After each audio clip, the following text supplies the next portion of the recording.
Bonjour, je me permets de vous représenter le site VTT Track. Pourquoi? Eh bien, le site vient de se mettre à jour et nous permettant d'avoir une lecture et une recherche encore plus simple que ça l'était auparavant. Pour rappel, ce site a pour vocation d'être un moteur de recherche pour parcours VTT. Donc, les grosses innovations vont se situer sur le côté gauche et sur le côté droit. On va retrouver donc la simplification du zoom avec juste un plus-moins, en plus transparent, qui laisse quand même une bonne lecture de la carte. Puis, la grosse innovation va être la possibilité de sélectionner ici soit du fond de carte Google, soit du fond de carte IGN. Puis, on va retrouver des sites hébergeant des parcours VTT. Donc, la possibilité d'aller soit sur une région en y notant le code postal, ou soit de nous rendre directement dans une ville. Alors, comme vous êtes très nombreux à venir sur le blog prendre des informations sur la forêt de Fontainebleau, eh bien écoutez, je vais vous faire la démonstration de l'utilisation de ce site en m'y rendant directement. Alors, donc là, dans le cas présent, je n'ai sélectionné aucun site. Si maintenant je viens sélectionner un site, moi je vous conseille dans une simplification de recherche, d'en sélectionner qu'un seul à la fois. En fonction de l'endroit où vous allez vous trouver, le nombre de tracés risque d'être plus ou moins important. Là, par exemple, en termes de forêt de Fontainebleau, le nombre de parcours proposés par les internautes est très très nombreux. Si par exemple je viens sélectionner un trace GPS, Visu GPX, Utagawa et GPS US, là, ça devient absolument illisible. Et comment arriver à trier et à prendre son parcours au milieu de tout ça. Donc, moi je vous conseille, dans un premier temps, c'est de venir chercher votre bonheur en ne sélectionnant qu'un site à la fois. Donc je vais prendre Visu GPX, par exemple. Donc là, c'est pareil, on voit bien quand même que le nombre d'informations est relativement riche. Alors comme précédemment, il suffisait de venir cliquer sur le parcours pour le voir se colorer de rose, et de pouvoir également zoomer pour bien le visionner, puis également la possibilité de le colorer d'un petit trait noir pour bien le sortir de ces ensembles de parcours.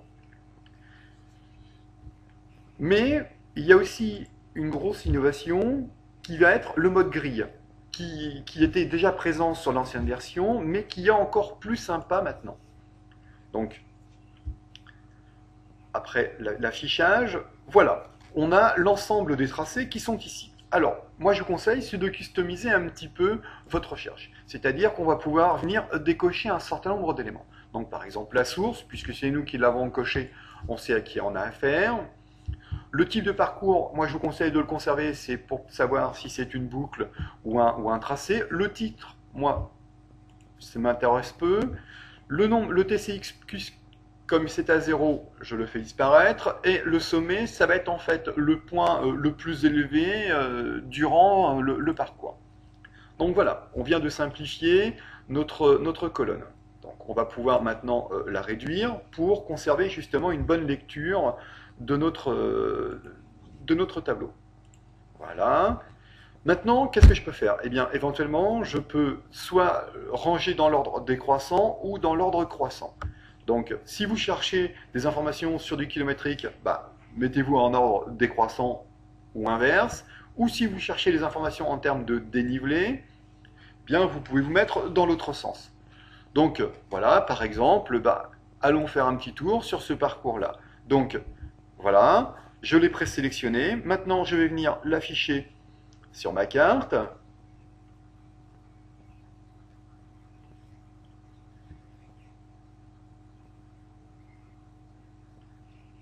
Alors, il est ici. Voilà, et je vais venir le colorer pour bien l'identifier. Donc maintenant, je vois bien quel est mon type de tracé, comment il se situe. Il ne me restera plus qu'à aller le télécharger sur le site qui l'héberge. Donc,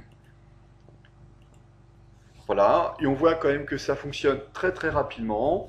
Et puis, il ne vous restera plus qu'à venir télécharger votre parcours pour pouvoir en profiter pleinement.